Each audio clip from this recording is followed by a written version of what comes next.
listener production.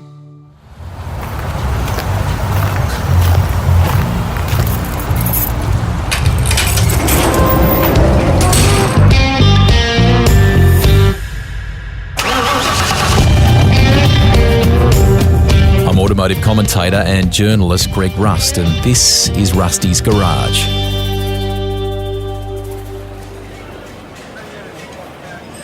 Names like Doohan, Gardner and Rossi have a special place in the history of motorcycle racing, and all of them owe a great deal to an unsung Aussie, Jeremy Burgess, a racer turned chief mechanic who's behind more than a dozen World Championship wins. The proof?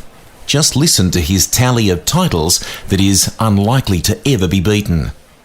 Mick Doohan, 5 world titles. Wayne Gardner kind of put Aussie riders back on the modern day radar, I guess you could say, with that memorable 500cc World Championship win in 87. And of course, Valentino Rossi's MotoGP record is phenomenal. 7 Premier Class titles. You have been part of all of them, and you worked with Freddie Spencer during a title-winning year there as well. More than a dozen World Championships that you've been a part of. What is the actual official total for Jeremy Burgess of world titles? Well, I always said it's not how many you've got, it's the next one you've got to get. But looking back on it now, there was the 14, which, 5 with Mick, 7 with Valentino, 1 with Wayne, and sort of assisted in Freddie's 500 world title in 85. You underrate yourself. You did more than assist. You were very much a part of that. We'll talk about it in a moment. Where did the love of bikes come from an early age, obviously?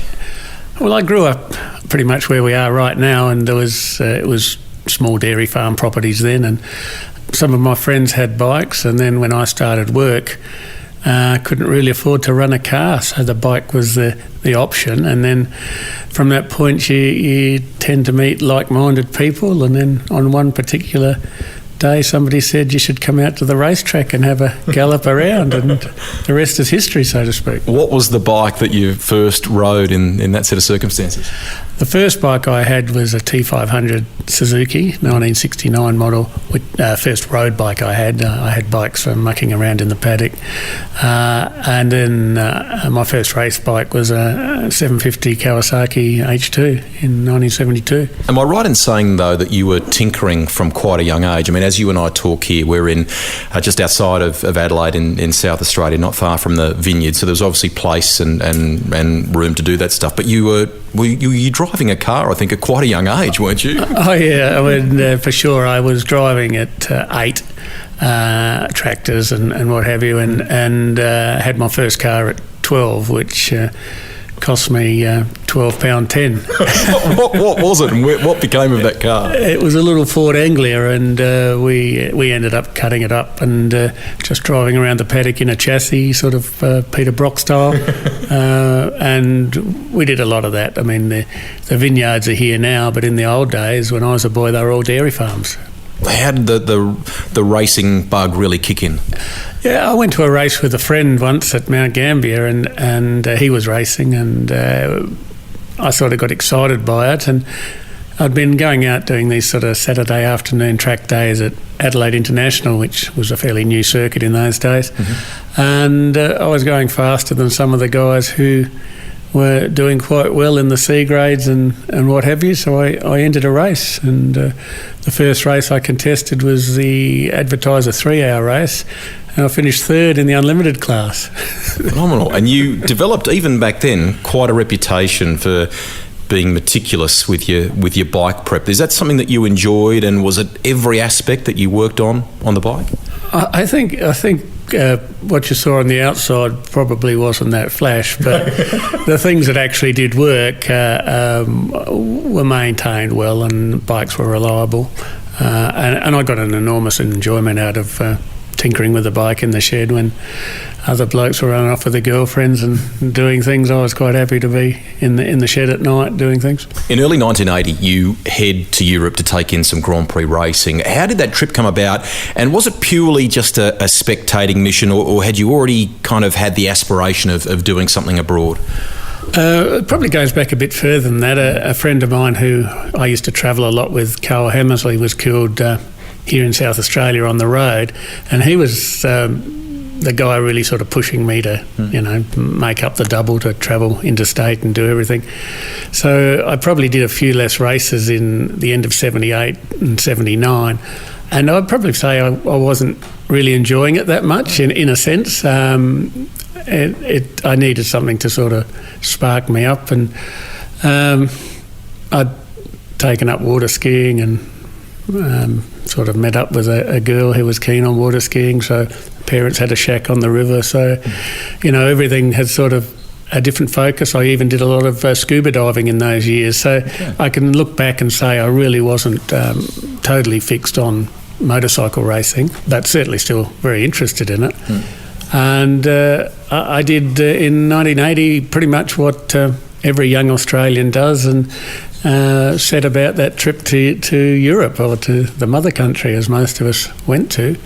My father wisely said to me to sell my bikes, because he said they'll be another year older when you get back and more difficult to sell. And I think, when I got to the UK and went to some of the races there, you realise very quickly that the level is so much different, and as a 27-year-old it wasn't really going to happen.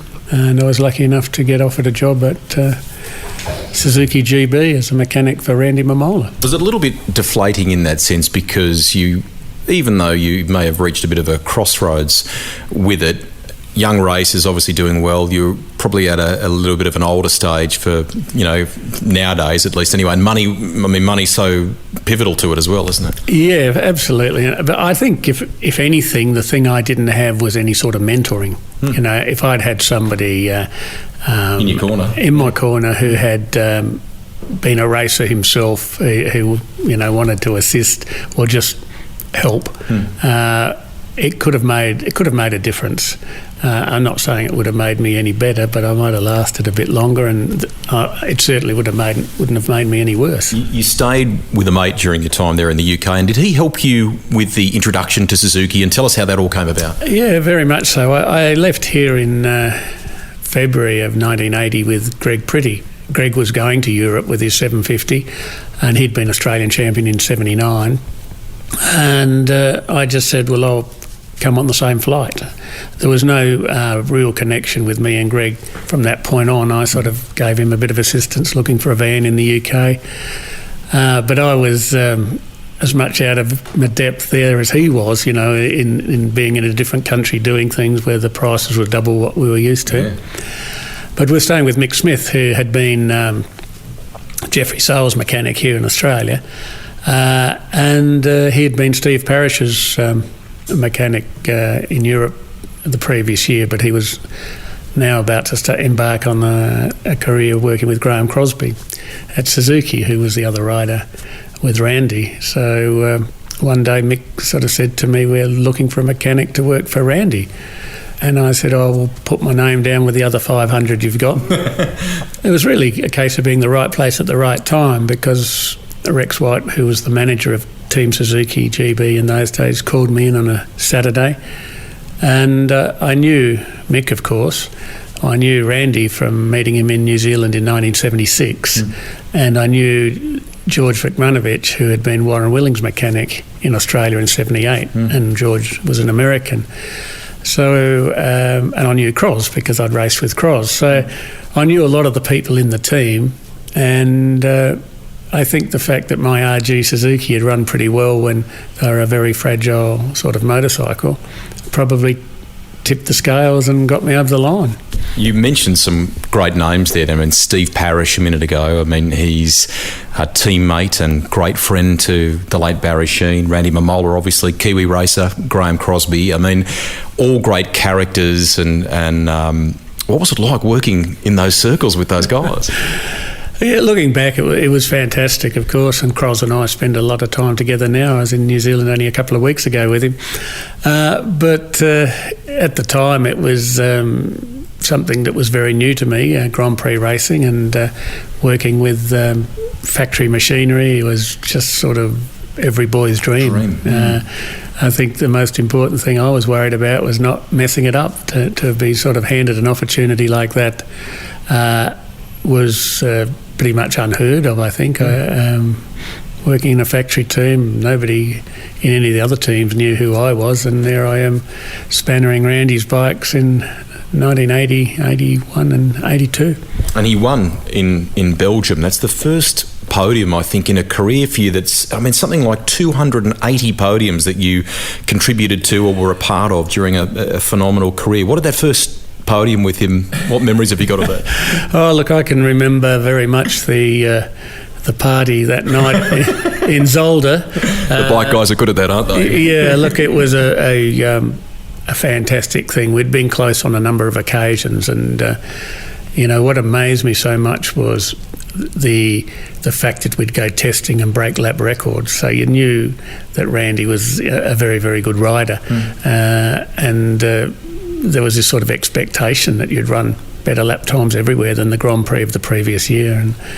And we got to Zolder, which I think was a last-minute choice for venue, because normally it was Spa, but there'd been issues with Spa in 79 with the condition of the track, and we were in Zolder, and anyway, Luca Nelli and Rossi were on the other Suzukis, and Kenny was on the Yamaha, of course, and Freddie Spencer even turned up at that race on a 500 Yamaha, and Randy was able to pull off the result, which was terrific. Was it about reliability for you at that phase of the game? You mentioned the fragile nature of some of the bikes. What did you go in with from an approach? Was that one of the key things? Well, for sure. I mean, I was there, and my guidance was coming really from George Vikmanovich, who had experience, and of course Mick Smith and the mechanics on that side. So, I was sort of half a step behind them, but trying to stay half a step in front and make sure that we had good bikes, everything was prepared well, and we understood what Randy wanted with the bikes, and that's pretty much what I learned early. It's a lot about the rider feeling as much as it is about the bike. If the rider's happy with it and feels good, we know it's not going to be perfect everywhere on the circuit, but it has to be a very, very good compromise that allows him to push where he knows he can push. You used the word mentor before. Who were the mentors for you in the chief mechanic role? Was George one of them? And certainly, Irv Kanemoto was another name that comes up? Absolutely. George sort of got me started, and then when I moved over to Honda in 83, it was George who suggested I go there. He had already gone over with Freddie Spencer, and Irv was running Freddie in 83 and continued to do so for a number of years. But I was asked to do a lot of the testing here at Surface Paradise with Honda in those days, because I was Australian and Freddie was the rider. So I worked very closely under Irv with George in that period, even though I was working at the Grand Prix for Ron Haslam in sort of 84, and we did some races in the US with Freddie. We did the Daytona 200 and the Champion 200 at Laguna Seca, and Irv asked me to assist them in those races, and the following year he asked me to work on Freddie's 500s with George. Yeah, so I learnt under Irv sort of I could sort of it was very interesting, because in 85 Irv was supervising both the 250 and the 500, so he had a lot on his plate, as did Freddie. And a lot of what Irv said to us to change, you because you weren't involved in the discussions, you had to sort of reverse think it, to sort of say, why are we changing this? Freddie must have said that. Okay. So you start to work, we're changing this because Freddie wants the bike to do a certain thing, or a gear ratio to be longer or shorter in a certain area. So yeah, a lot of that was sort of understanding what you're doing, not just doing what you're told. In line with that, you pair up with the Wollongong Whiz, Wayne Gardner, in 1986, fellow Aussie. What was he like to work with back then? What were your first recollections of Wayne Gardner? Oh, look, my first recollections were, I didn't have any because I didn't know him, even though we were Australians. It goes back a little bit further than that. I got a telephone call at the end of 85. Irv said that, it'd be good if I went over and was chief mechanic to Wayne Gardner. And I said to Irv, look, mate, I'm really happy working with you and George, and I know my stuff, I can get through the work. And Irv says, I think it'll be, good for you. Well, within sort of 24 hours, there was another phone call from the president of Honda Racing, Mr. Aguma, and Mr. Aguma said that he thought it would be a good idea if I was to be crew chief for Wayne Gardner. And I explained to him in the same sort of way I had to Irv that I was very happy with the job I had. And he explained in no uncertain terms that if Honda felt that I could do more and I didn't really want to do it, then I wasn't part of what Honda were going to go. I wasn't going to be part of Honda going forward. That's an ethos thing with the company. That's right. So pretty much it was take it or there is no job because we know you can. They said we know you can do it. And to be fair, Wayne got the short end of the straw because Wayne was coming into a factory team with Freddie Spencer, and he needed really good people around him. Freddie was expected to be the number one rider, and Irv was going to run that side, and Wayne was going to learn his craft, and we'd be there supporting him. Well, unfortunately, Freddie's 86 was a disaster, and Wayne became the number one rider. So had Wayne perhaps had somebody a little bit more experienced than myself at the time, he might have picked up the 86 world title as well. Why do you sound like you're being a little hard on yourself there? I think that when you make it to the factory team as a rider, you would expect to get the best of what they've got.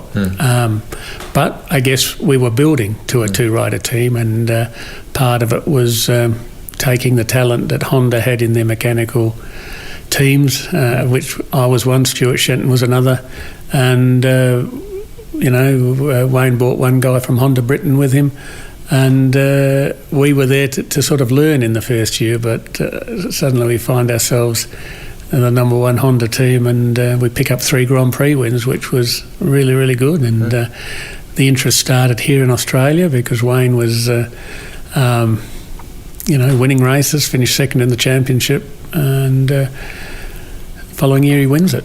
Are they stressful times before we get to 87? Because it's growth, as you said, in the race team sense. There's expectation from the factory. The way things work too, the factory design, build, do a lot of things, and then it sort of works in connection with you guys to actually implement. But to get all that right, to get all the ingredients right, is not easily done, but you were still winning races. Yes, more from the determination of Wayne, because I think, the bike in 87 was so superior to the 86 bike. The difference was just incredible. But the engineers at Honda had seen the effort Wayne was putting in, and most of the time his feet were off the foot pegs, and they realised that their bike wasn't going to be good enough going forward. And they developed the bike for 87, and it was pretty much untouchable all year. We're talking about the NSR 500, which is an icon in machine terms, the record of it. It debuted in 84. To get back to your point on Wayne Gardner, I reckon I can recall an early conversation with him about the bikes, and I think he used the word evil, that in the early days they were an evil machine. Why were they like that? Yeah, I don't think Honda's chassis development was as good as it could be. If there's something that makes me immensely proud is that I worked on every one of the NSR 500s from the very beginning to make it the championship winning bike that Wayne won on, and then that Mick won 5 titles on, and Valentino finished off on that bike in 2001 winning the title. So to see the evolution and change in that motorcycle, albeit still 500cc, and to see it become the bike of choice for anybody who wanted to win the championship, it's a pretty special piece of history when I look back on those years. Reminisce with me a little bit more, because it's a 500cc two-stroke. What did it weigh? What kind of power? And can you recall some of the speeds, perhaps, at places like Hockenheim and Monza, which have some massive straights where you can really unleash that two-stroke? Yeah, look, the power was phenomenal. There were evolutionary things that happened. In 98 we went to an unleaded fuel base and lost a bit of horsepower, but the last bike I built for Mick as a 500 produced 196 horsepower. There was no electronics. So they were pretty lethal pieces of equipment. 200 miles an hour, first recorded in Hockenheim in 91 or 2.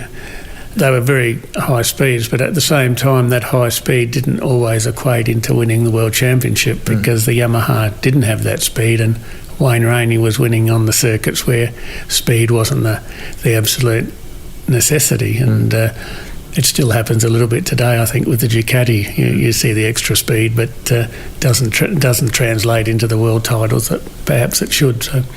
So Honda got their head around the what they called the Big Bang, or the media dubbed the Big Bang in 92.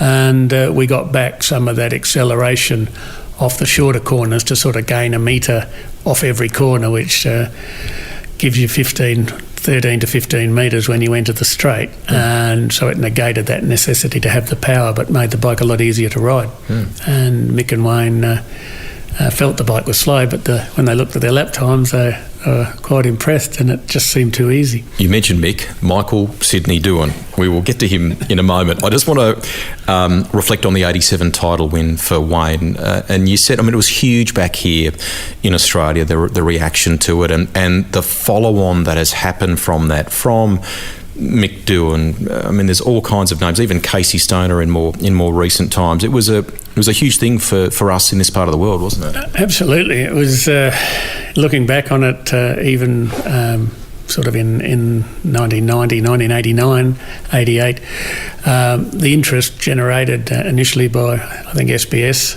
and then when it was poached by Channel 9, you started to think there may be some commercial value in this.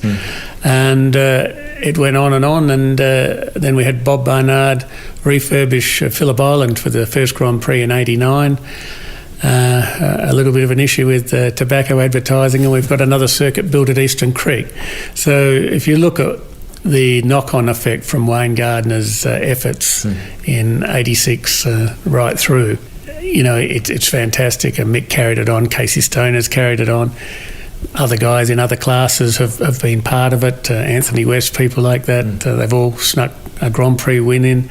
Jack Miller now is our next chance to go on with it, and who will be the next, I don't know. But the interest is here. I know that from the people that I associate with today, and they're not all motorcycle people, but they all are interested in Sunday night. Usually when it's not at 4 o'clock in the morning. But they all know what's going on, and you see it on the byline on the news in the morning as to who's won the Grand Prix. So there's a definite interest in it. And I think people that aren't necessarily motorsport people understand that these guys are heroes, what they're doing, and when they go wheel to wheel at 340, 50 k's an hour and do what they do, it is spectacular, mate, isn't it? Oh, and even to me it can be scary. You stand on the rise at Mugello and have bikes go past you at 340 kilometres an hour.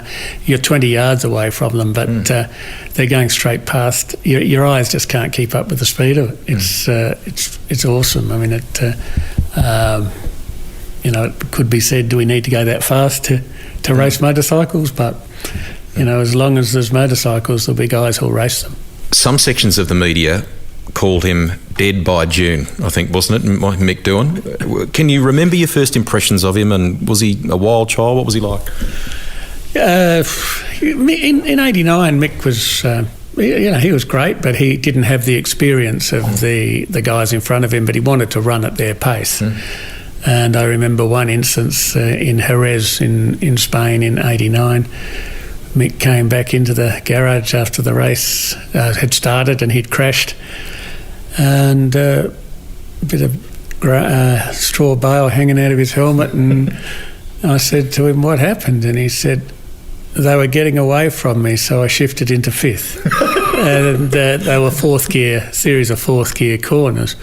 But the beautiful thing about Mick was that he never made the same mistake twice. You would look at him on the racetrack, and where you saw to where he got, it was absolutely magnificent to watch. He had the other guys beaten before they started for a long period of time there. You're all Aussies, so how did the transition from Gardner to Doohan and Burgess and co, how did that all unfold and what was that like? Well, at the end of 88, Honda came to me again and they just said, we'd like you to do with another young Australian rider, Mick Doohan, what you did with Wayne Gardner. And I couldn't quite understand the logic of why they wanted me to do that, but they asked me to go over to a race meeting in Winton where Mick was riding, and the first person I saw as I went through the gate was Warren Willing, and Warren said, I said, hi, how are you? He said, what are you doing here? I said, oh no, I'm just having a look. He said, no, you're not. He said, don't worry, he signed for Honda. And the Japanese just wanted me to go there and sort of show an interest. Okay. No, we didn't discuss it, but I met Mick for the first time, and then we went up to Oran Park for another meeting, I think, and that was pretty much it. But yeah, Mick was... he learnt so much that year. When he injured his finger in the Suzuka 8-hour race, he came back to Australia and he did a lot of training for a few weeks with the triathlon boys on the Gold Coast. And when he turned up in Guyana, he was a completely different physical specimen, and so he knew what he had to do. And I think for some of the riders these days, the first season of having to sort of race on Sunday, think about it again on Tuesday, drive your motor home to another event, there was no break like there was in Australia. You didn't have a month between events, go back and play with your mates and then come out and race your bike. It was serious business and testing in between. And I think a lot of the guys just wanted the season to be over, and I think Mick could see that he was going to be a lot better than he was in his first season, because he knew he had to be. He's mellowed a bit in post-race life, but he's at the peak of it, a very determined human being, wasn't he? Absolutely. He knew what he wanted to do, and nothing was going to stop him doing it. And very, very intense. It's very handy to have, Mick had to have somebody sometimes to vent his frustration on. Fortunately, it wasn't me very often, but Dickie copped his fair share of it. No, I mean, I'm just so happy for Mick that and for Wayne, that they achieved what they wanted to achieve. We'll get to his 5 world titles in a moment, but that phase of your career working with Mick Doohan had the full gamut of emotions, mate, didn't it? Because he was badly injured in 92. The operation was botched, gangrene set in the leg. Did you think that it was all over before he'd even won his first world title? And he was damn close to winning it that year too, wasn't he? Oh, absolutely. It's a year I don't think you'll forget for the rest of your life. You can't. It was an absolute tragedy. We were 57 odd points in front. Wayne Rainey was on a plane back to America. Mick crashes in us, and in the second practice Kevin Schwantz also. A bike limps back into the paddock with water oozing out from underneath it, so you pretty much got a good idea of who caused it. Mick said to me, he broke his leg by rolling over. The leg was trapped under the bike, so it was like a spiral fracture low down on the ankle. And then it was sort of badly handled from there. And to see Mick in hospital in Bologna with the necrosis having set in and the bone exposed, and then to see him go through the leg crossover to save his foot, it's just it's staggering. It was a remarkable decision for them to go down that path and to save him, to save the leg in that regard, wasn't it?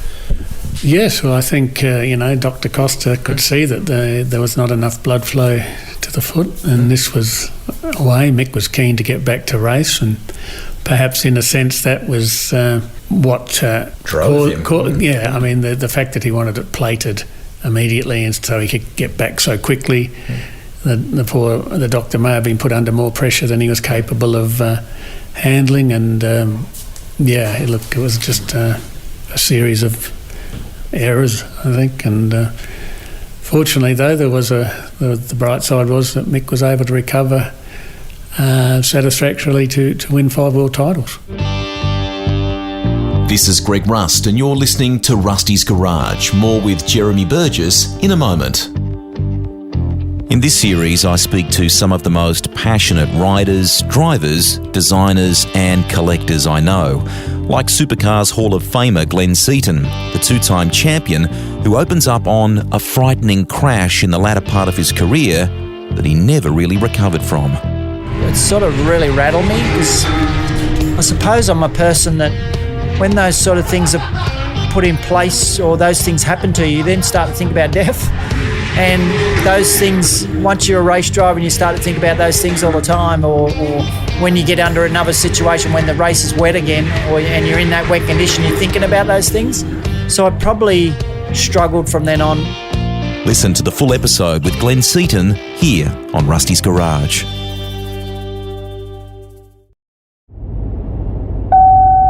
Double clutch, mainly for shifting gears in vehicles with an unsynchronized manual gearbox. Instead of shifting once, the driver engages the clutch, shifts to neutral, releases the clutch, then engages it again for the final part of the shift, also known as the double shuffle. Did any of that make sense? It's been described as one of the greatest comebacks in world sport. Not many work out. I mean, Doohan to come back and win 5 in a row, as you said. I mean, Honda clearly had a good bike, but you were big on that whole 80-20 theory, weren't you? Just explain that. Yeah, look, I think the bike was 20% of it in those days, and the rider was 80%. The bikes were all difficult to ride, but the riders who had the fitness and the skill and the stamina more than anything to be still competitive towards the end of the race, the Eddie Lawsons, the Mick Doohans, the Wayne Gardners, the Spencers, they were the guys, and of course Wayne Rainey and so forth. Other guys could win races, but these guys could win multiple races and hence championships. Not an easy craft in anyone's language, but those guys could do it. What modifications did you make, along the way to the bike that perhaps helped him? Did you do things that helped suit him? I think the thing that was the most important was that Mick could see that the 93 bike wasn't as good as the 92 bike, and he could see that visually by watching Ito and Darryl, and they were always a metre offline. The fuel injection that we had in the beginning of the season didn't work, and he battled through 93, never happy with the bike. But I think to a degree there was a lot of us thinking that perhaps the leg was more the issue than perhaps the bike. However, once we started 94, we did some testing and Mick still wasn't happy with the bike. It was better in some ways, but there were things that needed to be done. And we went to a test in Harama, and we tried the suspension from 1992 in the front, and it was transformed the bike completely. Wow. And then Mick said, right, let's put the 92 shock in the rear. And they did that, and away we went. And we'd been battling prior to that the Japanese workings of, is it the same as last year? Yes, it's the same. yes, it gives us that. We think it gives the same character as last year, but it's made in a different way. And Mick was sensitive enough to be able to pick all this up. And once we got that changed, he just dominated 94. Darryl Beattie, you mentioned before, often talks about that understanding what the Japanese are wanting to do with the development of the bike, but ensuring that it was what the rider needed, and it's a juggle, that, isn't it? It is, to control engineers, and that was the good thing that Mick did in 93. Essentially, he and Aguma came up with they said, we won't change the bike for you. We want you, but we'll keep the bike the same, which we did. Then we changed the suspension only, and the rest is history, so to speak. So we were close. We had to control from then on what the Japanese did. The fact that Mick wasn't changing the bike a lot didn't excite the chassis department in Honda, because suddenly... But clearly you'd finessed it. You'd got it the way you wanted. It was still a 500cc V4 engine producing more or less the same horsepower, so radical changes weren't necessary.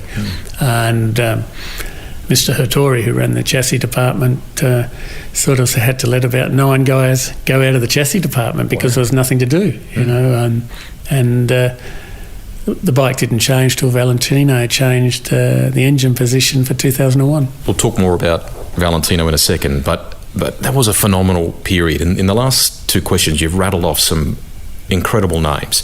Schwantz, Lawson, Rainey, Doohan. You can throw Darrell Beattie into that mix. It was a great chapter, mate, wasn't it, for the sport?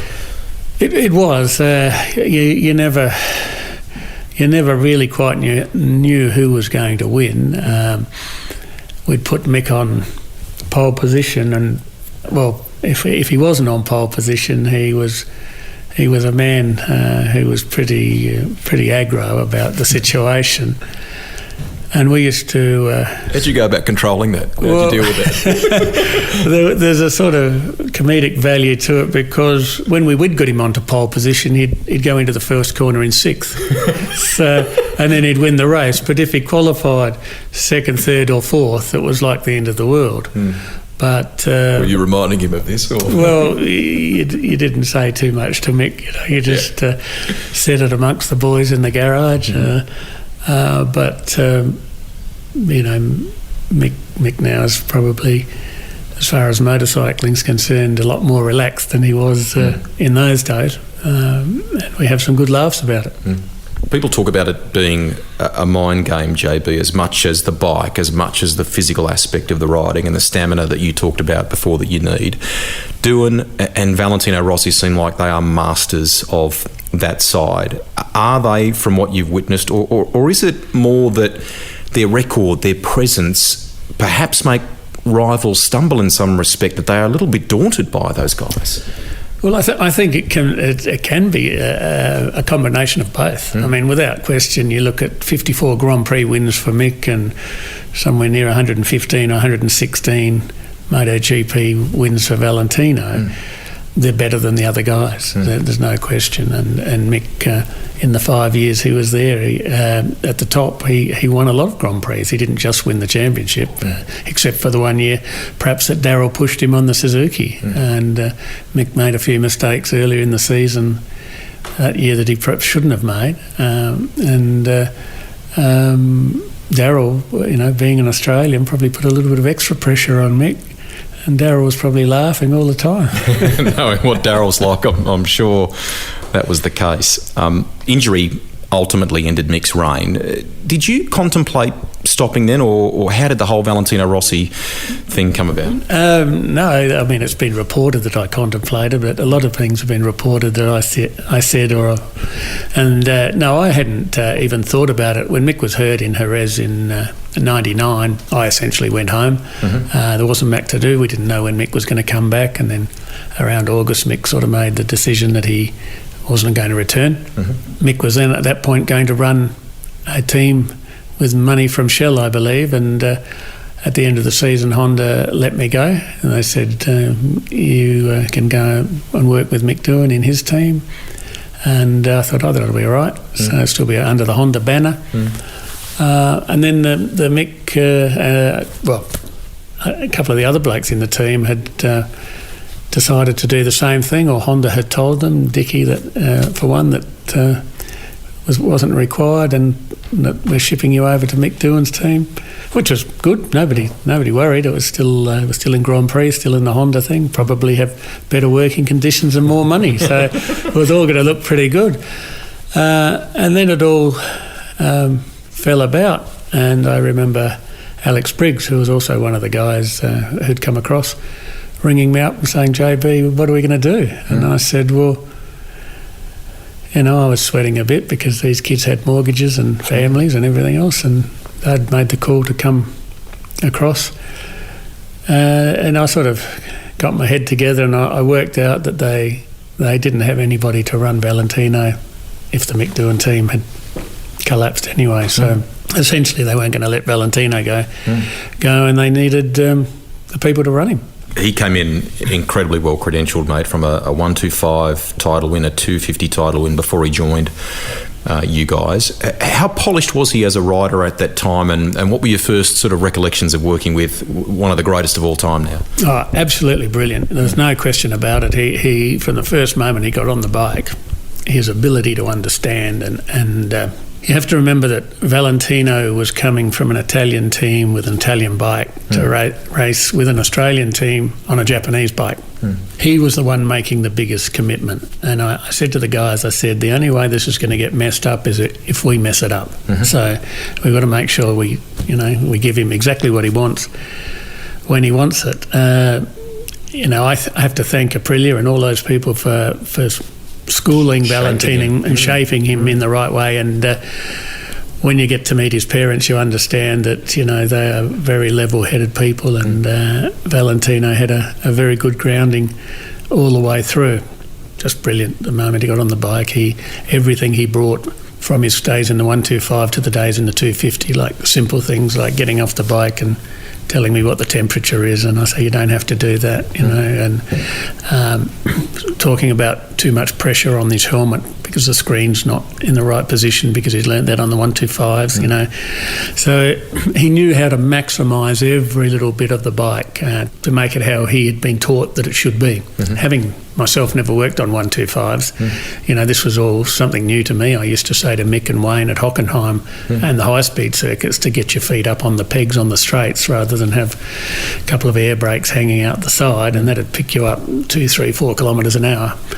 But Valentino was doing this on the 125 and automatically. So a very, very unique young man, and an absolute pleasure to work with. That must have made you guys feel better in the sense that there was all this uncertainty going in, and here you had this superstar on the rise, everything coming together, and he was, gelling straight away, wasn't it? Absolutely. It was a fantastic little team. We had a beer sponsor, which was important for the Australians. We weren't allowed to be part of the factory team. I had to put the team together with Dick and Alex Briggs, and I hired Gary Coleman from Newcastle to be the helper and truck driver. So it was pretty much an all-Australian team. And we had one Japanese engineer with us, and Bernard Ancio, Wayne Rainey's old mechanic, who was a Belgian. And we were based in Belgium, so everything just clicked. And because of the contract with Honda and Repsol, we couldn't have anything to do with them. And we'd watch the chaos in the garages next door, and we just plugged away with our first year Grand Prix 500 rider and listened to what he said, and we finished second in the championship. Just quietly making noise next door and doing your own thing. Well, they looked on very closely though, didn't they? They were in a lot of trouble. Alex Greville had won the championship. They had Sete Gibernau as well, and Okada, I think, if my memory serves me. But they couldn't find the cause of why they didn't think the bike was any good, and they changed everything from swing arm to frames, and it was an engine character in the porting, which so everything they changed. We just kept Valentino on the same bike, got the right porting in the cylinders, and a little bit later than the other guys, but we hadn't made the confusion they'd made earlier on, and we had a good bike, and the Japanese could see that the future was to back Valentino going forward. Among the many special places he has in the record books, he got the last 500cc world title, then the first of the new 4-stroke era, MotoGP. Did you miss the 500cc 2-strokes, or were you just impressed by the new direction, the new bikes? I didn't miss them. I mean, you look back and you miss things about them, but I'd worked with the 4-strokes, the RVF and the 8-hour races, which was a very, very special bike built by Honda. And I could see how good these 4-strokes were going to be, and I always looked at the bike as just being a tool for allowing the rider to achieve what he wants to achieve. 2-stroke or 4-stroke didn't worry me much at all. And away we went, with the Mr. Yoshimura from Honda got me involved in the RC211. I was one of the first people to see that it was a V5, which was pretty impressive. And we tested it after the 8-hour race in 2001. And there were some significant things that Valentino didn't like about it. Honda had built it with very little cowling and very little wind protection because they knew how powerful it was, and they knew that they didn't need to go too far, but it was very difficult for Valentino to ride it, talking about the pressure on his helmet, which that sort of thing. Which did that require wind tunnel stuff? What did you do? No, we started lifting the screens higher and higher, but Honda didn't want to do it because the styling department was involved, and there was various issues like that. You weren't just dealing with the race department at Honda, you're dealing with what's this bike going to do for our sales. And so they'd gone on a concept, and to Yoshimura's credit, we had a list of 9 things which were seriously no good. As far as we were concerned, by the time we tested it in December in Jerez that year, all but one of them had been fixed. Awesome. And Valentino had indicated that he wanted to ride his 500 in the 2002 championship. And Yoshimura was smart enough to say to the engineering group and to myself that it's our job to make the 4-stroke so that Valentino has no choice. So he has to go that way, and that's exactly what happened. Kato, the rider who was unfortunately killed some years later in Suzuka, was riding the 500 at the end of 2001 in Jerez, and Valentino was on the 4-stroke, the RC211, and he came into me and he said, I'm going to have to ride the 4-stroke. He said the advantage of the 2-stroke in the corner and in the braking area is outweighed by the fact that I don't pass the 2-stroke in that area. I pass it in 3rd and 4th gear on the straight.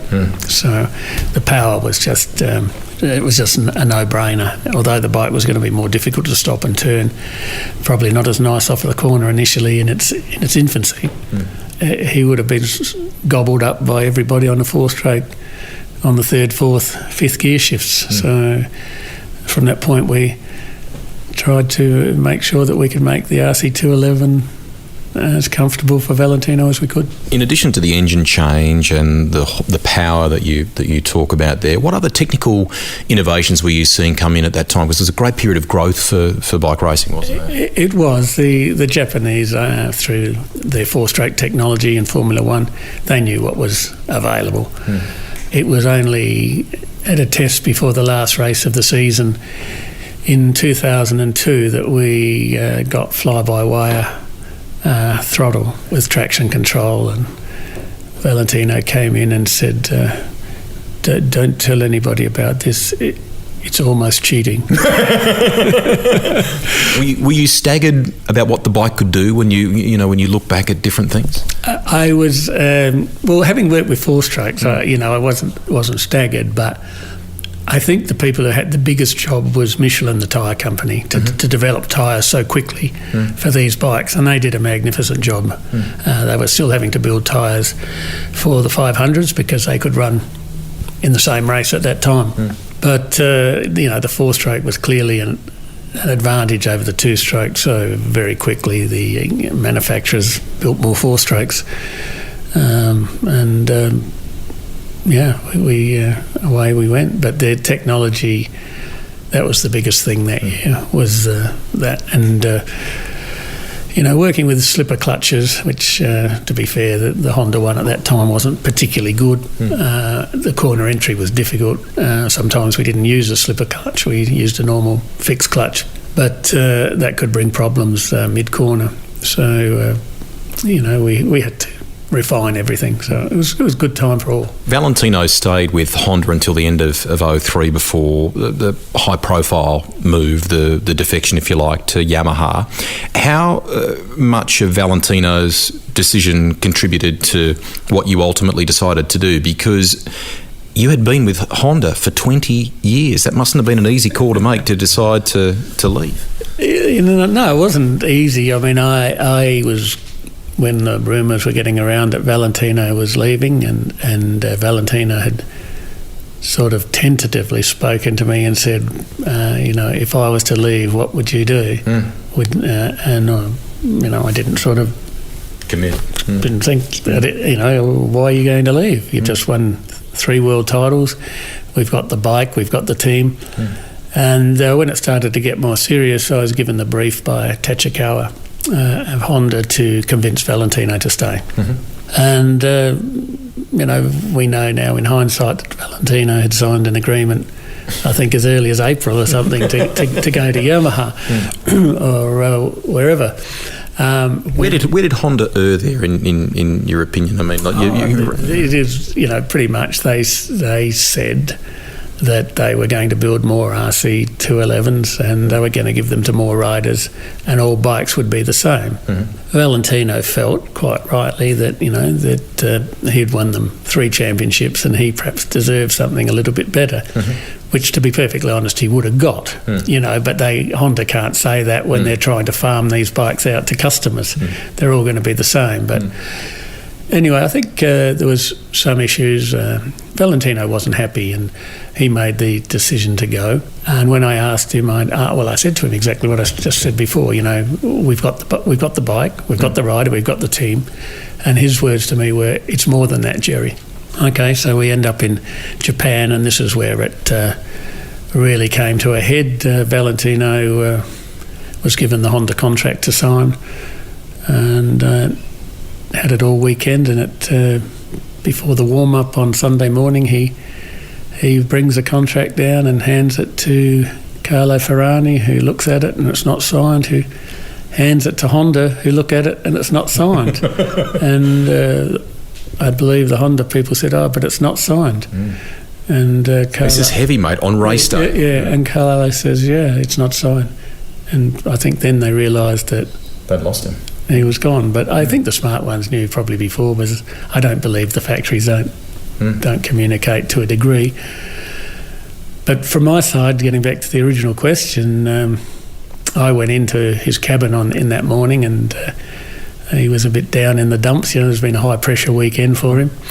We got chatting, and I said something. He said, "Well, if you think it'll make any difference, I'll come with you." And Ucho and him, the next minute they're like euphoric. He might not think that now, but he was absolutely, that was like the biggest relief he could have had. And you clearly didn't decide that on a whim, though, mate. That wasn't an easy call. I said it straight off the top of my head, and I wasn't really doing anything at Honda than I hadn't done before. It's just a repetitive exercise. This would be a new challenge, but I did realise clearly that crossing that bridge to Yamaha, if it doesn't work, there's no going back. So I went into the garage and I said to the boys, Gary and Alex and Bernie, I said, "I'm going to Yamaha." And Briggsy said, "Well, if you're going, JB, I'm going too. I'll learn more over there with you than I will by staying here." So from that point, next race was Phillip Island, and we had the clandestine meetings with the Yamaha hierarchy, and the rest is road race history, so to speak. Amazing. The Yamaha is immediately successful in Rossi's hands. It seems like fairy tale stuff, but in some ways, was that proof of your 80-20 theory? Because it wasn't quite the perfect bike to begin with, was it? No, it wasn't, but it wasn't that bad either. I think what Yamaha had at the time was perhaps not the Yamaha. The Yamaha side was trying to help their riders. Their riders at the time were Max Biaggi and Melandri.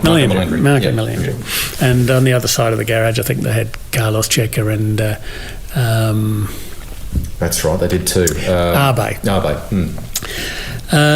And we got there, and I went to a test in November in Sepang, but they wouldn't let Valentino test. Honda wouldn't let Valentino test until January. But the whole thing was very much well organised by Yamaha. We can deliver this by this date, this by that date, this by that date, but we promise we'll do it. Okay, and they had some systems into like guillotine type slide arrangements in their throttle bodies, which are not good on a motorcycle, but are quite good on a Formula 2 car. Yep. So there were things that I could obviously see were needed to be could be fixed, but they also knew, which is, I think it's out there in the public domain. Everybody should know it. So they got on the wrong track in some ways by trying to help the riders too much. But probably most of the credit would have to go to Mr. Furusawa, who was pretty much the Mr. Fix-It, who looked at all of, obviously had the ear of the board, and he could look at all the factions of Yamaha that worked and didn't work, and could pretty much say we need to spend another 30 million over there or whatever. So we get into testing, and Valentino does about 8 laps on it, and he says, it's not so bad. And I'd been hearing from the Italian mechanics that were working in the garage that we'd never beat Honda and everything else, and I see a bit of this happening right now in Yamaha. It's the same. Listening to what I hear, it's the same spiral. It's a belief that other people have got better than what you've got. That has to be dispelled straight away, and that's what I started to do. I started to say to these Italian mechanics, "How do you know that when you don't know what Honda have got?" But they would all just go, "No, you won't beat Honda." And I said, people came up to me and they said, "You'll never win with an inline 4 against a V4." And I go to all my engineering books and I go, "Well, there's nothing in here that says that. I've got less friction in an inline 4. We had a 1600 cast iron BMW engine in Formula 1 in the turbo years, spanking everything that was out there." So, the engine, it's only the engine's not the issue. So, we just started work, and I clearly remember Valentino, as I said, saying it's not so bad. He said, "But I'm locking the brake."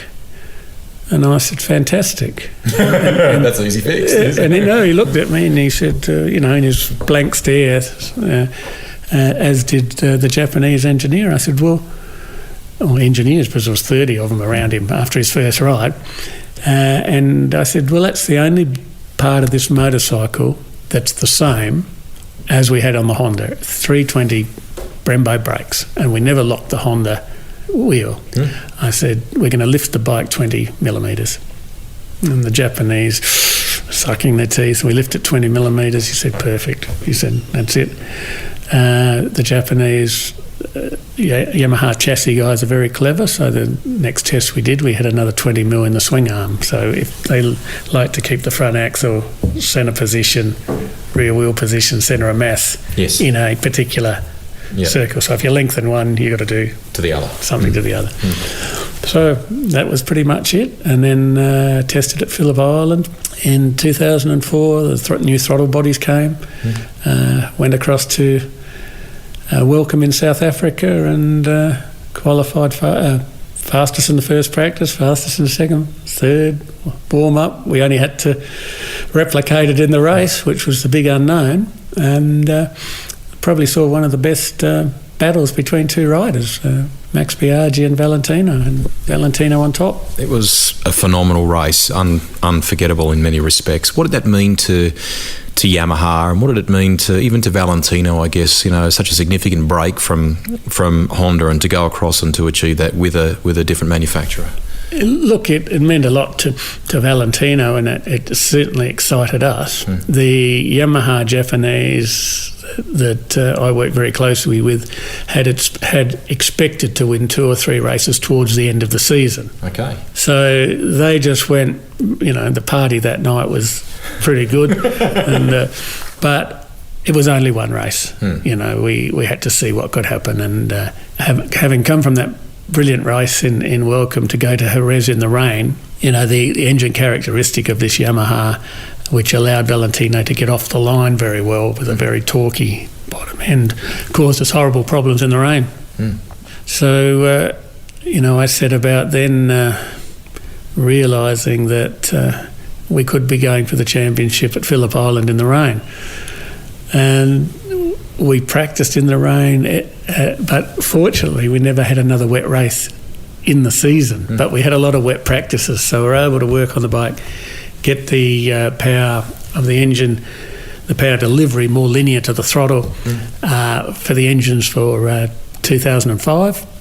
So, we had the 2 groups. The groups working to win in 2004, which was the people with round eyes. Yes. And the group from Japan wanting to win in 2005, which was Yamaha's 50th anniversary, which was part of the whole process of push.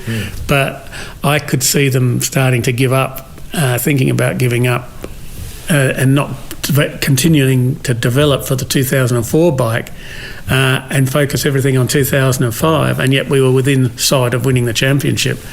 And I was really, really scared that they were going to, because all the engineering group was pretty much working for the future. It was quite a worrying period. How did you control all that or handle all that? I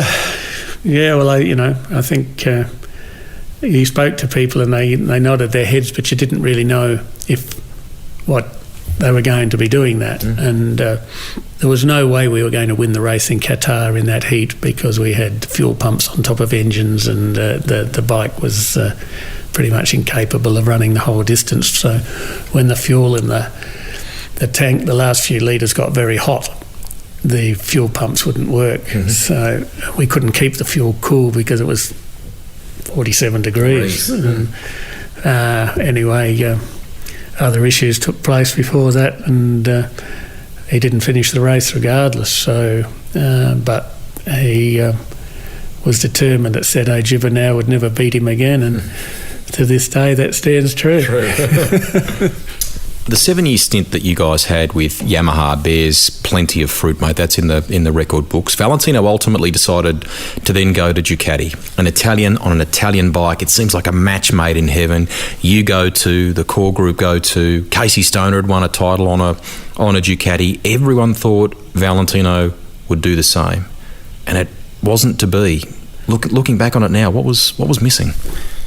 A lot of things were missing, but we can know the brilliance of Casey as a rider. In 2008-7, when he won the title, it was a new era of the 800, and clearly the Ducati was a better bike. It had the Bridgestone tyres, which Valentino subsequently changed over to.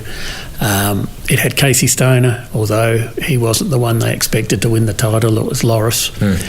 And they had massive electronic component, and neither of the two Japanese companies, Yamaha or Honda, appeared to want to spend that sort of money so quickly. They knew it was coming, but it tells me beyond doubt that those companies do talk to each other about how much they're going to spend in racing, because Honda could have brought in all of those electronics and more. Written the check. No one wants a check anymore, but I think their intention was to introduce it over the next 4 or 5 years, a little by little each year, and then arrive at that point. Casey proved beyond all doubt he's a brilliant rider by backing that up by riding the Honda to a title in 2011. So it goes without saying. But I think the tyres, the bike, the rider was the perfect situation in 2007. 2008, we'd gone to the Bridgestone tyre. We had about another 6 guys in the garage, electronics, and Valentino wins 8 and 9. So the response was very quick. Yes. I just would have loved to have been a fly on the wall in Ducati in 2006 when they had the whiteboard out to design the bike they were going to design for 2007 and work on all these electronics and fuel saving and freezing fuel and all the things that became normal after Ducati. Yeah. They did it first, and it's so good to see a small company get up. It keeps us all interested in racing. But that was it. Yamaha win the next 3. Casey wins on the Honda in the next one. So yeah, it was fairly short-lived. But for us going to Ducati, at that time the GFC was having its effect on the Japanese companies, and they told Valentino, we can no longer afford to pay you the money we've been paying you. We're going to have to reduce. But on the other hand, Lorenzo, who was probably on something significantly less, was given an increase. And Valentino, I think, felt that they were taking money from him and giving it to Lorenzo. When he'd made such a big contribution. And absolutely. Yeah. So I know that Valentino had agreed to go to Ducati very early in the season because I know when Ducati spoke to me. And, it was very, very early. In fact, it was one day after the first race in Europe. So amazing. Yeah, everything was in place, and Valentino, as we discussed, the year went on, he said, well, we know how fast Nicky goes. We've been with the team with Nicky. We'll be half a second faster than Nicky. But Valentino injured his shoulder in a motocross accident, so he was never good all year. He had the operation at the end of the year. We knew it was going to be 5 or 6 months till that was at full strength, which was going to be May. But he didn't like the bike from the moment he got on it. It just was not him. Can you put that down to one thing, or not really? Is it a combination? I think mainly engine character, because a lot of, and this is what we found when we went to Yamaha, that Melandri and Max, they couldn't establish. One said it was the engine, one said it was the chassis. But that connection with the throttle, which starts to load the chassis, load the rear suspension, and allow the power to be put down, is so critical. And it isn't really easy to determine if the bike is handling badly or the engine is causing the bike to handle badly. And I still see today a Ducati that is capable of winning, where it can use its superior strength of passing on the straightaway, but in other places it struggles. And Casey always won his races from the front. In the latter years after 2007, he'd make a good start, and that'd be it. But if he had to fight, as we saw in Laguna Seca, it was never going to be that way for him. So all said and done, the people at Ducati were lovely, really great people, but a bit of a culture there that surprised me, as much as they think that they do things the same way as the Japanese. When I arrived there in December of 2010, we started to build the bikes, and I said to Filippo, these will be the test bikes. He said, no, these are your race bikes. And I said, Valentino hasn't even ridden a bike yet. Where's the prototype? So, these are your bikes, you go and race them. And Nicky and Juan on the other side of the garage, they were happy to do their job, and time again they just put the bike back to where it was the year before, whereas we wanted to develop the bike. We wanted to, we just didn't want to be there riding the bike. So, we spent a lot of time with a different bike, trying different things, going in different directions, pretty much to no avail. He is back now with Yamaha, Valentino I'm talking about. You stopped working with him at the end of 2013. To use your words at the time, you were blindsided by that call. Now that the dust has settled, how do you feel about all that? Pretty much as I thought it would pan out. I always felt, I'd said prior to parting ways at the end of that season, when Valentino and I discussed the future about 3 weeks before, I said I wasn't interested in signing any more multi-year contracts. I'd go year by year, and as long as he wanted me there. And he was fine with that. And then I think he probably thought, well, if I'm going to change at the end of next year, I might as well change now, and something had to change. And for me, I was happy with what I'd done. As you should be. And we were only ever repeating ourselves. And I was too old and didn't want to commit 5 years to taking on a young rider. As soon as I got home here, I had two offers to go back to MotoGP with different teams, and one offer as a manager in World Superbike. So again, everything was the same. I don't want to commit to the 5 years. I was 60 years old at the time. I clearly, as you wind down, you don't just wind down in a month out of a job like that. After several months, 10 months, 12 months, I realised that sort of pressure is for guys in their 40s, not guys in their 60s. So I'd see them on the grid, the weather's changing, and one wrong call and you've ruined a guy's world championship. So the longer I was out of it, the happier I've been to be out of it. I enjoyed my time there, and I think I've had a pretty sensible approach to retirement. The first thing I said, I always knew one day I'd retire, as everybody does. So don't be scared of it, embrace it, and find things to occupy your life. Just do those things you want to do. Don't vegetate. Just get out, pick up the golf sticks, do whatever, but have some interests. Bit of tennis and some car restoration, which we'll get to in a moment. Bit of tennis. Not very good tennis. Right. Before we talk cars, I'm going to throw some names at you, and in a few words, I want you to tell me the first thing that pops into your mind. Wayne Gardner. Tough. Daryl Beattie. Funny. Mick Doohan. Determined. Valentino Rossi. Calm. Freddie Spencer. Brilliant. Kevin Schwantz. Great. I don't know. Schwantz to be, entertainer, really. He was an entertainer. He entertained. He had massive followings. Crashes or not, Kevin was, he's an entertainer for sure. And finally, Casey Stoner. Hard. Yeah? Hard in the sense that so hard on himself in many ways, so relaxed in the airports to talk to about four-wheel drives or fishing or whatever, and then so hard on himself at the circuit. You almost say that, and probably Casey's the only one that could answer this, that you wish he'd stuck at it longer.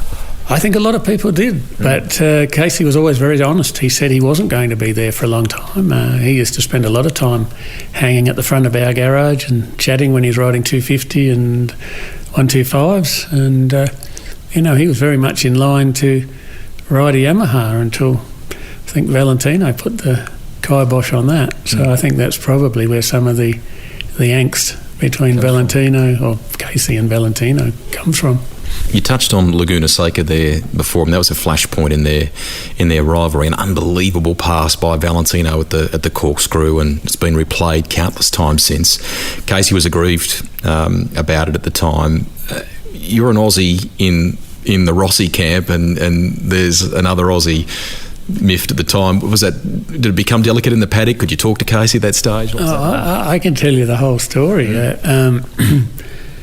Casey had been a second a lap faster than us all weekend. And it's the first time I said to Valentino anything about any race strategy. I said, the one thing that Casey hasn't had to deal with is a bike in front of him. If you can get in front of him, he's got a whole different race on his hands. And Valentino just made sure for the beginning of that race, every time that Casey got past him on the straight, and it's very hard to pass on the straight at Laguna because it's a long curve. So even with a slower bike, you can actually make it very difficult. But we were able to do that, and Valentino rode, probably one of the races of his life, if not the race of his life. And it clearly frustrated Casey or upset Casey to the point where he made a mistake. I think we were 16 seconds clear of Chris Vermeulen at the time.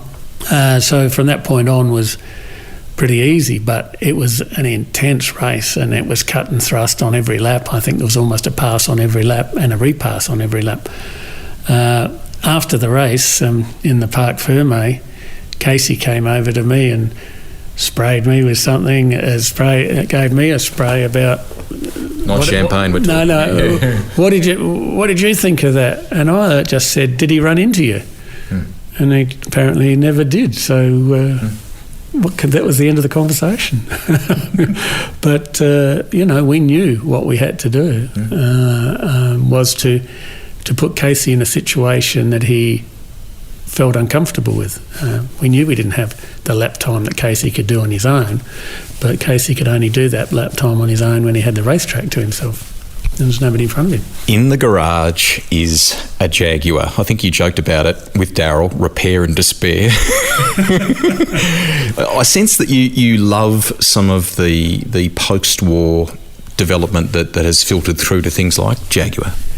Yeah, I think, I got an interest in cars well before I had an interest in bikes. I used to follow car racing, Graham Hill and Jimmy Clark when I was a boy, but bikes became the means of transport and the affordable thing, and then they just took over. But I never lost the passion for cars. And the post-war era in the UK, when they'd been pumping so much money into the war effort, and all the engineering companies were given sort of amounts of money to build the military factory and the military sort of hardware we need. And the XK engine by Jaguar with a 6-cylinder double overhead camshaft engine hemispherical combustion chambers, and is a great engine. And I always loved the Mark II Jag. In the latter part of my racing career, I bought a Mark II Jag and rebuilt it from the ground up. Tell us about it. Originally delivered in 1963 by Bryson's in Sydney, yes, is that right? 64 by Bryson. Right. How did you track it down? I mean, you're spending the better part of your racing career overseas every year. Are you on the internet tracking this thing down? What are you doing? Yeah, well, there's a lot of time in hotel rooms, and the internet was coming on fairly strong in those days. And I looked for years for a good one, and there was a lot of rust in them. And so I went and bought a Triumph TR4 as my second choice because I couldn't find a good Jag. But stupidly, I kept palming the papers, and suddenly a Jag came up here in Adelaide. And I thought it was too close not to have a look at it. So I went down and I lifted the boot up and lifted up the cover over the spare wheel, and there was no rust there, so that was a good sign. So I progressed around the vehicle, and the guy said to me, "Oh, you take it away. I know who you are. Take it and bring it back when you want." So I took it to a mate's place and had an ultra tune, and we put it over the hoist. No rust underneath. Amazing. So I bought it, but I knew there would be rust in it. It's just that we couldn't see it, and I brought it home and I put the angle grinder in behind in the front wheel arch, and out came white dust. So it was full of bog. Then I just started to work on it and reskin the doors and repaint it and reupholster it, and that's pretty much where we are today. Is it finished? Is it concourse spec? How long did it take? It took about 3 years. It's not concourse. It's very, very good, but it's never finished. If you've got a classic car, there's always I have a new wiring harness I want to put in it. But no, it's never finished, and I've still got the TR4 as well, so I've got two vehicles that I spread my time between. Is the TR4, how far advanced on that project are you? If you and I got down there for half an hour, we could be driving it. Okay. I've just ordered some more parts from the UK this morning before you came. The new trim for the door, inside the door, and a couple of little bits and pieces, but should be ready to go in a fortnight. Beautiful. And the Jag is something that you and your lovely wife Claudine just throw the cap and the scarf on and go down around the wineries? What do you do? No, not so much. I go out every second Wednesday with a few like-minded people. Got out our guy's got a Morgan, and there's a 246 Dino, and a couple of Cobras and a couple of bits and pieces. So yeah, we go out for a coffee or run them around. And they're pretty much spring and autumn cars, you know, because there's no air conditioning in the Jag, and the winter would make I don't like taking it out on wet roads, so something to do. And it's not as selfish as a motorcycle. You can take the wife and somebody else with you. Have you kept it absolutely original or true to its build? No, I mean, it's got wider triple lace competition wire wheels on it, 4-piston front calipers, and the paint's not an original Jaguar green, but it is Brooklands green, which is actually a Leyland colour. But not many people would know that. What about work still to be completed on it? I'd like to take the engine back out again. I bought I've got another engine down there that I'd like to... That's a shock. to put in it with alloy flywheels and just trick it up a little bit. Beautiful. But, it's a big job. And you've had the Triumph longer, did you say? Where did you track that down? What's the history on that? The TR4, a friend of mine had it, and I noticed in an advertisement in the car sales that he had it, and he only lives over the hill here, so I went over with a few grand less than he had, and his daughter was no longer driving it to university, and she'd picked up a netball scholarship or something in Newcastle, so I made him an offer and brought it home. I love it. How much work has got to be done on that? I mean, you talked about the fact that we could get it going in half an hour, but what's the ultimate goal with it? And basically, it's done. I mean, just got to paint it. I painted it myself. First car I've ever painted. How'd you go with that? Everybody looks at it and says it's great, but I could see a lot of things that aren't great. You are a hard marker.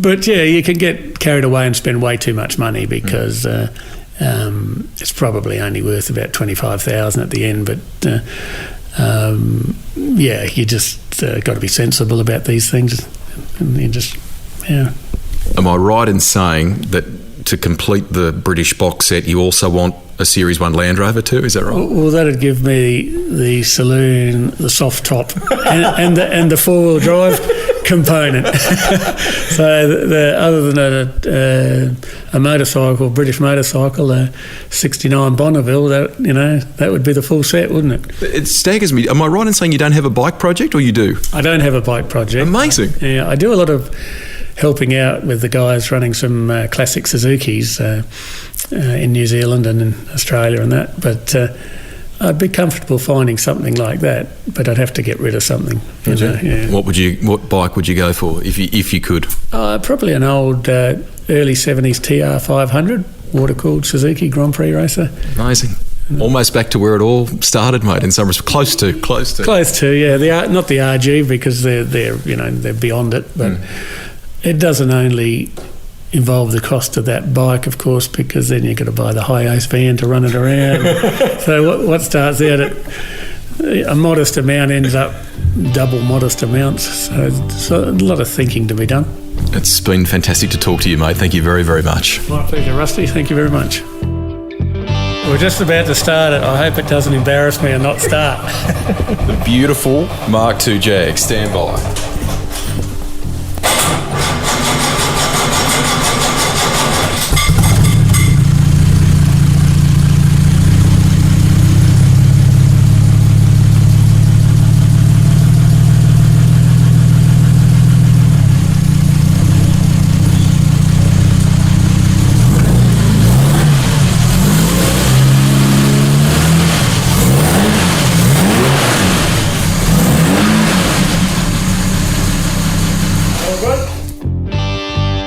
On the next episode of Rusty's Garage, I talk to Shane Jacobson, Aussie comedian, actor, and unabashed fan of just about anything with an engine and wheels. If you gave me the DeLorean now and said, Shane, where are we going? The answer would be back to when I was 18 to get rid of that freaking TE Cortina, because it's the most embarrassing thing, because as a car lover, we all know you can't help but go, Learn about the classic Holdens in the Jacobson stable, including one that played a starring role in a movie of his, here on Rusty's Garage.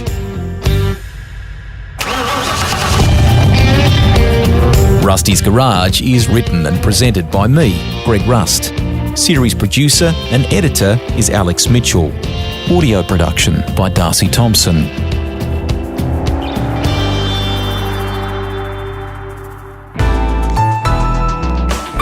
Listener.